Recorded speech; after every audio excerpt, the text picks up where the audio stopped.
What's up, everybody? This is the Crap Big Gamer, and we are going to do a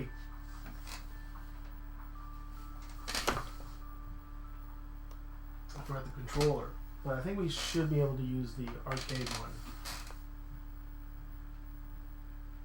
Maybe. But we're going to talk about, just real quick, we're going to go into more detail in another video when I go through all the history of cartridges. But I just wanted to play, since I finally got my actual real Sega Genesis up and running, the fabled Virtua Racing. But the reason I have this one in my hand is Star Fox kind of shares a spiritual connection to these two games for a specific technical reason. The Star Fox utilizes this thing right there called the Super FX chip, and it was a processor made by Argonaut, I believe it was Argonaut, that allowed 2D and 3D polygonals to be utilized within a game. This game and then Yoshi's Island, I think, were the only two that utilized this processor, and essentially this took the Super Nintendo to the max that it could do.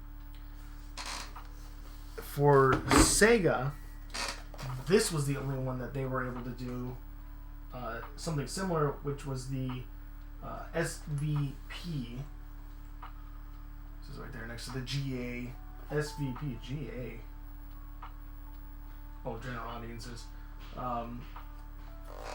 They used the Sega video processor, I think it was called, and this was actually based off of a Samsung processor.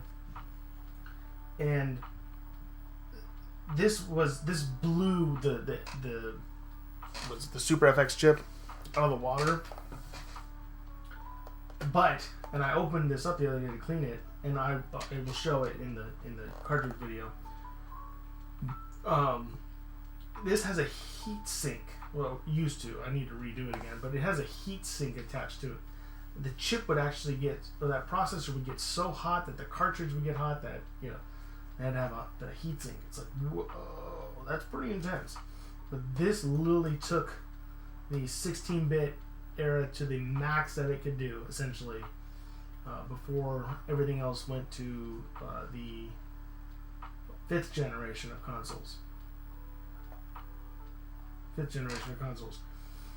This SVP processor here cost Sega $50 to make by itself, just that processor. So this game, believe it or not, that is the retail price, and sometimes they went up to $120. That's the retail price back in 1994. So in terms of inflation, this was almost a $200 game, and it's, you know, today, back then. So it was really expensive. Sega only did it with this game. Virtua Fighter and Daytona USA were going to be utilizing this technology, and then Sega decided to go with the Sega Saturn for those games, which obviously those went on to become legendary games within themselves.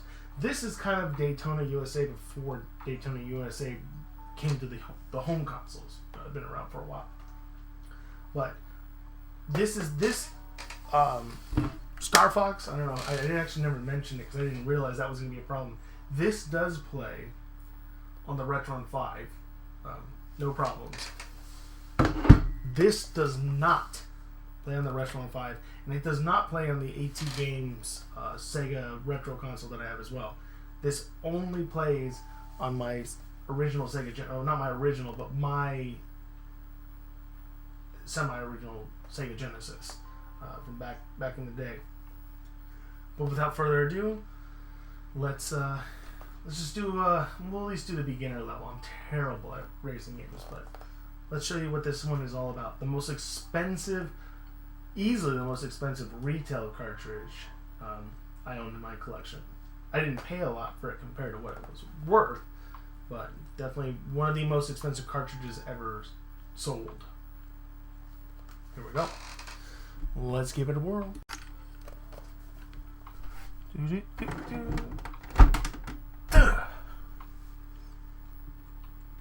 Alright, and if all goes well, we're going to be using again the joystick arcade board.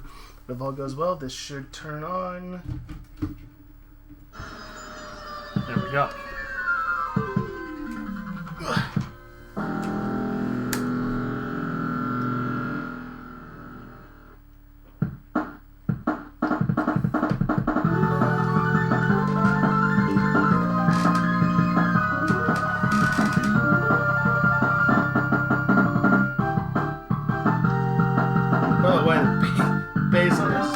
Fantastic on the side.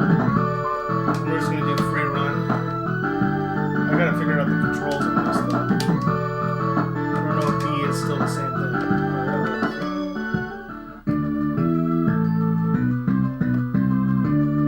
That works.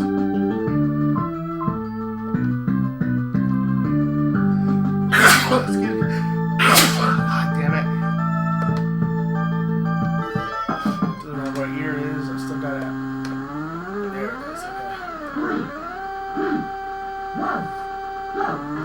Let's go.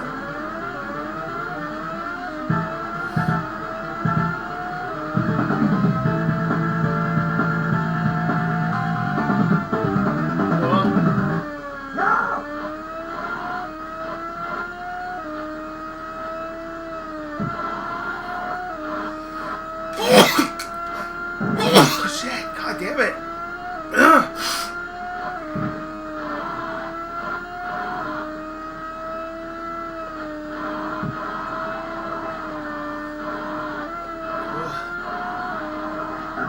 Oh, crap.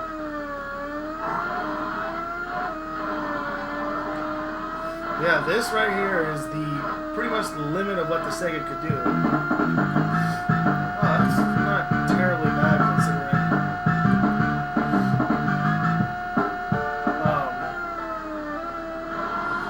And again, you'll notice some of the animations are really similar to Daytona USA. If you were noticing that, you would be right, because Yu Suzuki, one of my favorite video game developers of all time, was responsible for games like Virtua Fighter, Virtual Cop, Daytona USA, was responsible for this game. Oh, not the grass. There's the spin out. Anyways, that was terrible. Was responsible for this one and the arcade cabinet. That was his big thing. He was a big arcade developer. But the big thing at the time was, can you get arcade games onto a home console? And that makes sense because at the time that was all you really had. I mean, even the Atari was doing that kind of thing. So they were still in that mindset of you didn't want to make games that were separate from the arcade. You wanted to make things that were part of the arcade. So what better than to have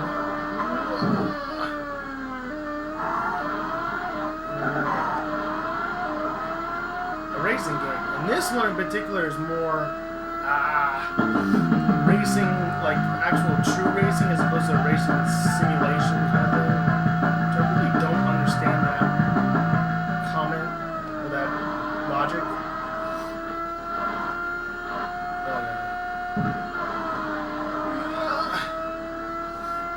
But anyways, I have yet to have this cartridge overheat, but I don't play it for very long. I'm sure if you were playing this for hours on end, it could be a problem.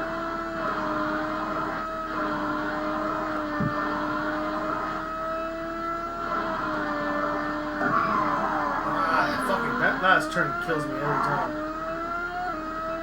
I don't know how I always do better on the very first lap.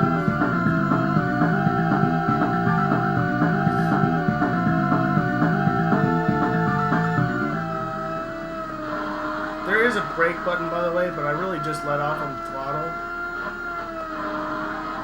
And then just hope for the best. I watched a guy play this, and he was fucking awesome. I don't think he ever broke 300. Or fell off at 300, I guess I should say. I think he was awesome. I can barely tell when a fucking turn is coming up, though. Myself. There it is. I knew that was going to happen.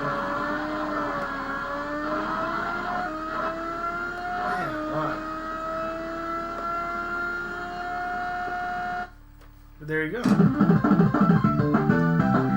Oh, the first one was a 47. Oh, they were saying what the fastest lap, I guess, was. 42 ain't too bad, I guess. So then, no. So then my first lap was a slow. Okay, I was reading that. So that's the fastest. Is 41. I got close-ish, but I didn't fuck up.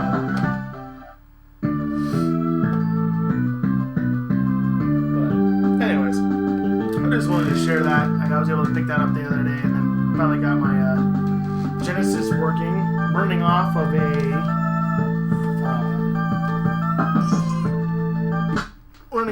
a Nintendo RF switch. So that was actually on an RF switch. That was not AV ports.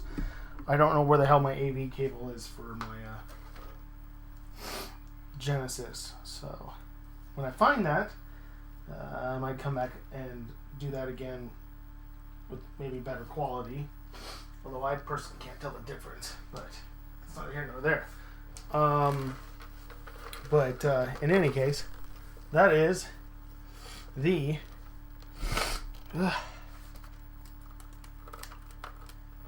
most expensive cartridge, most expensive game, period. Yeah. No. That's definitely the most expensive retail cartridge, I believe. I know for sure that I own, but I think most expensive game retail at its time that I think I own, period. So, in any case, hopefully you enjoyed that. And we'll bring you something actually relatively soon, because I'm going to be doing something with the Wii in a minute. So until then, see you soon. This is the Crap Big Gamer. Toodaloo.